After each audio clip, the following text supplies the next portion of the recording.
I'd like to ask you about the narrative which makes the title of your book, Solomon and the Ant. Why did you choose that for the title of the book, by the way? I have a lot of trouble with titles. I just do, and I struggle with them. And usually, what I do is I sit down and write as many as I could think of, even really dumb ones. And I didn't come up with.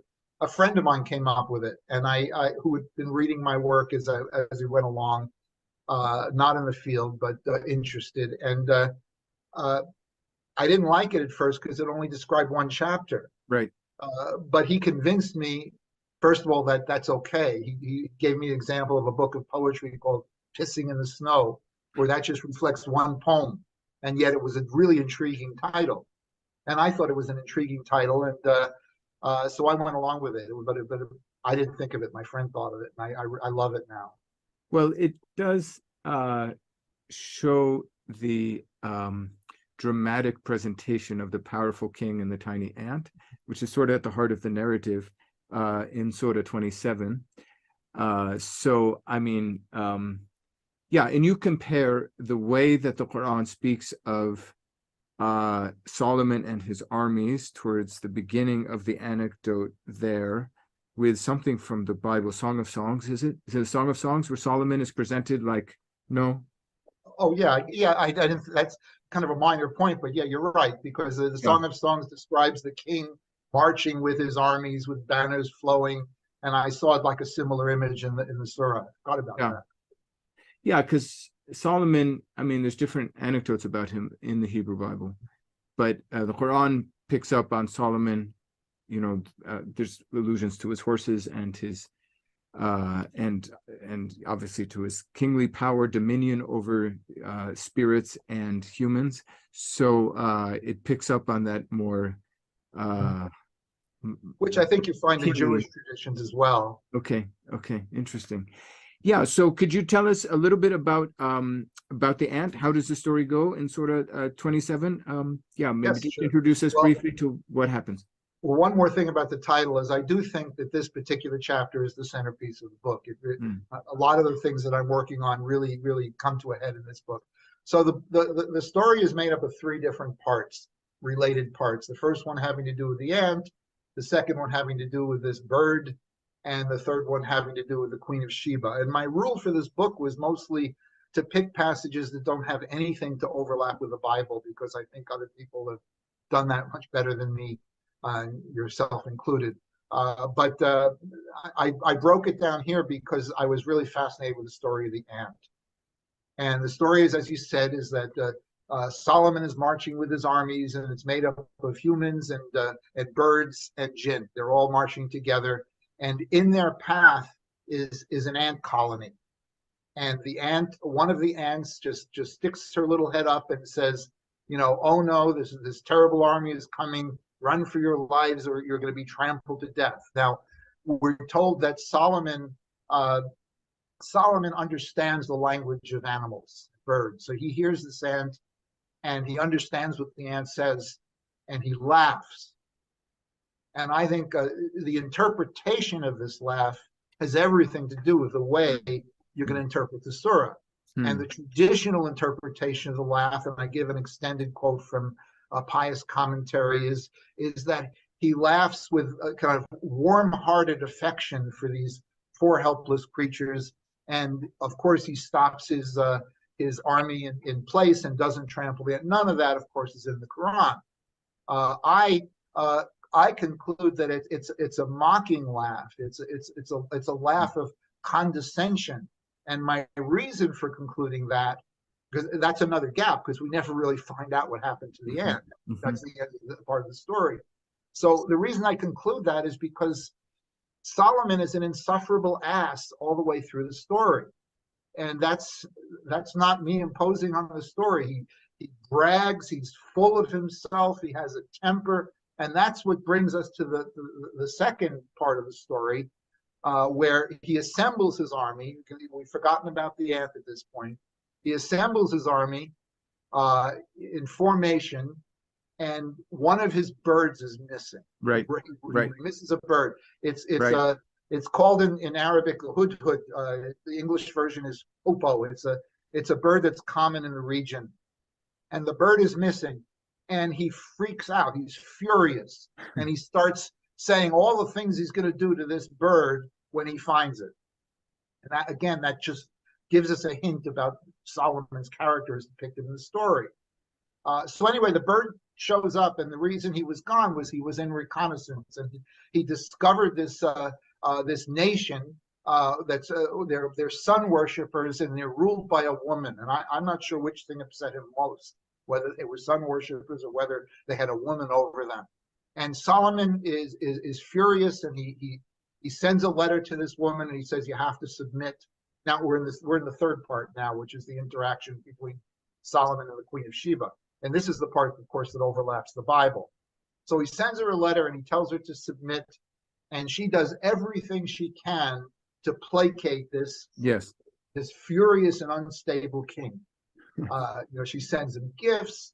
Nothing works. So finally, she's summoned, and she shows up, and he subjects her to a series of tests, and the final test she fails. He creates this illusion of there being a vast lake in front of the palace, and she uncovers her feet, humiliates herself in that way, and it's really just a glass surface. Ha ha, I fooled you. And her reaction is which seems a little bit disproportionate. She completely submits. She submits to God with Solomon. That's the story. Where I went with the story is associating Solomon with God. And I've worked a lot with the Hebrew Bible with theodicy, and as you mentioned in another episode of the podcast, the Hebrew Bible is very free with criticizing God and questioning God. I mean, I did a lot of work on Job and Kohelet, Ecclesiastes, and the passage where Abraham says, "Shall not the judge of all the earth do what is right?" So that's pretty common in the Hebrew Bible, and it's common in Jewish tradition. The Midrash connected with the Book of Lamentations has some references to God that would really curl your hair. They're so blunt and harsh. The Qur'an is much more tenderhearted about that than the Hebrew Bible is. They're very, very, in my limited understanding here, they seem very, very skittish about challenging God. And when a biblical figure in the most tentative ways challenges God, like when Noah says, about the death of his son, that was my son, they immediately back up and repent. It happens over and over again. So how do they deal with the very, very real issue of theodicy, which is a problem for all monotheistic religions? If God is the only true power in the world, then how can we account for the suffering of the innocents? How can we account for all the bad things that happen? Islam has to address that. Now, the pious way to address that is what Job's friends did. That everything that happens is deserved. If you're good, you'll be rewarded, and if you're bad, well, you'll be punished. And if it seems like it's not going like that right now, well, it'll work out later in the future. Just hang on. Just hang on. Just hang on. I don't see that as an adequate answer at all.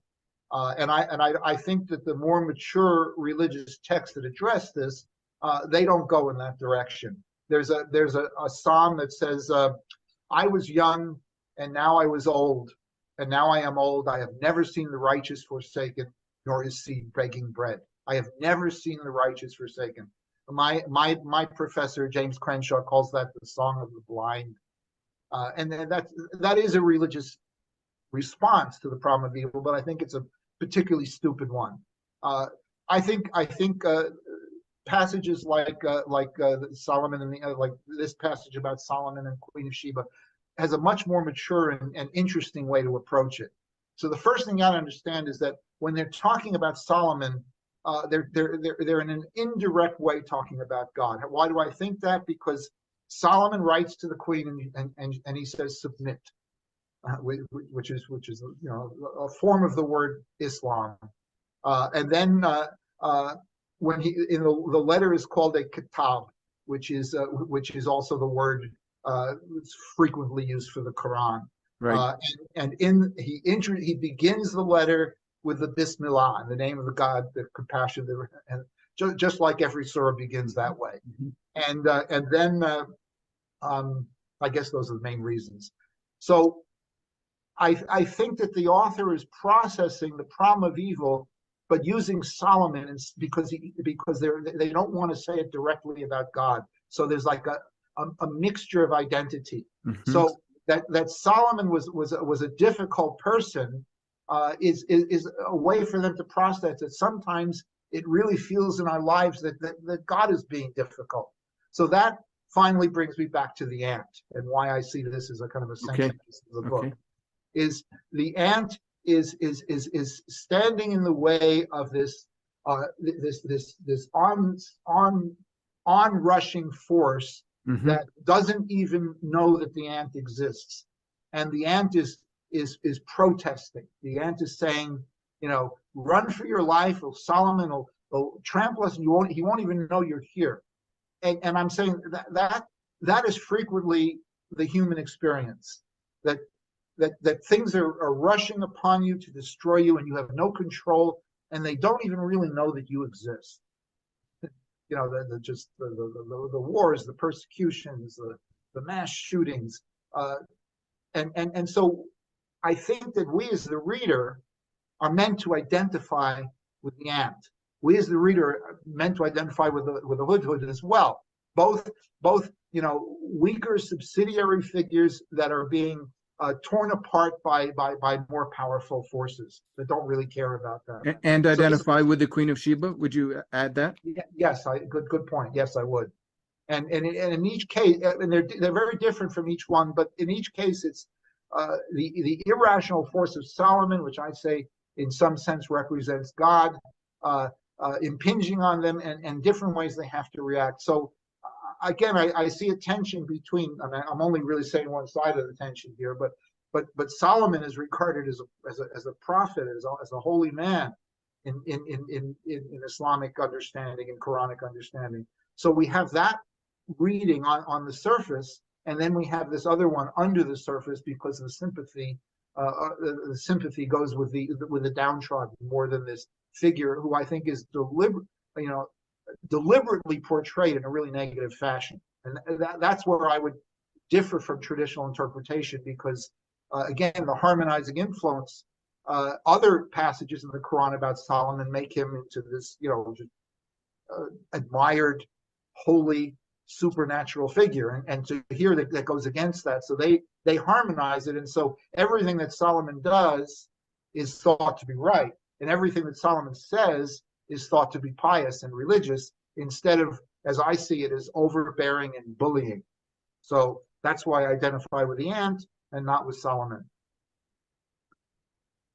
It's a really intriguing reading, and I mean, I hope that listeners and viewers will turn to Surah 27, the sort of the heart of the story, beginning in verse 17, more or less, and just reflect on your reading. And as you read it, go ahead and read together with David's study of it. One more thing, his pious, Yeah. just to build on what you said, his pious pronouncements at the beginning of the narrative, where he's thanking God, but he's thanking God that he's better than everybody else. Yes. And then when the Queen of Sheba gives him gifts, he doesn't accept the gifts because he's insulted that she thinks that he's not wealthy enough that he would actually need something that she could give him. He's ungracious. He's boastful. It reminded me, and I think I might have mentioned this in the book, I don't recall, of the Pharisee praying in Jesus' story, that he prays. He's praying, he's pious, but he's saying, I thank you that I'm not like this miserable sinner who's next to me. And Jesus says that he doesn't go away justified. And that's, I think, the portrayal of Solomon. So verse 36, when he, and I believe that's a messenger, an envoy from the Queen of Sheba to Solomon bearing the gift. So when he came to Solomon, he said, that is, Solomon said, are you aiding me with wealth? What God has given me is better than what he has given you. So yeah, he does seem confident there. We should maybe move on, but I want to mention two things. One, which you really emphasize eloquently in the book, is that many readings and exegesis of the ant, specifically the ant episode, I think you mentioned this in our chat, but just to underline it, many readings insist that that Solomon did not crush the ants, that he stopped his army, and you even quote a very nice example of that sort of very friendly interpretation of Solomon. And I mean, I think it's a prime example of what you call the harmonizing tendency. But as you said in verse 20 and 21, where Solomon seems pretty tough with the hudhud bird, suggests that he's not one to have compassion on animals. So that's one thing. I'm just sort of paraphrasing what you said more eloquently. But then another a really powerful line, which I would like to get your feedback on this, is when the Queen of Sheba, she says in verse 34, "Indeed, when kings enter a town, they devastate it and reduce the mightiest of its people to the most abased." Now, who can know what the Quran's author was intending exactly? But nevertheless, there's that verse. It's there, and it's a fascinating verse because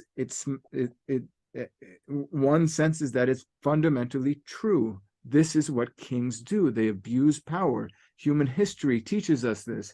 And this is exactly, almost word for word, what Solomon does a few verses later. He does exactly the things that she says. And one more thing about that verse is the royal family in Saudi Arabia has forbidden that verse to be read in the mosques, according to my wife, anyway. So here we have a text which is quoting the person who, at least the traditional reading, would present as the initially unbelieving nemesis, but she is the spokeswoman or the mouthpiece of this fundamentally almost piercing statement of truth and social criticism. So I mean, it's just Meanwhile, Solomon is saying things which don't have the same sort of touching, moving, even truthful dimension to them. So I mean, this is the brilliance of your reading, that it shows us that the Quran is a complicated text and not to be taken lightly. I think at some point you said, well, some people might assume the Quran is just doctrinaire and pious, and there might be elements of it that appear that way, but here we see a real richness or multi-layered element to the text. And it's a feature, not a bug. That's the strength of the Quran, not a weakness, in my opinion.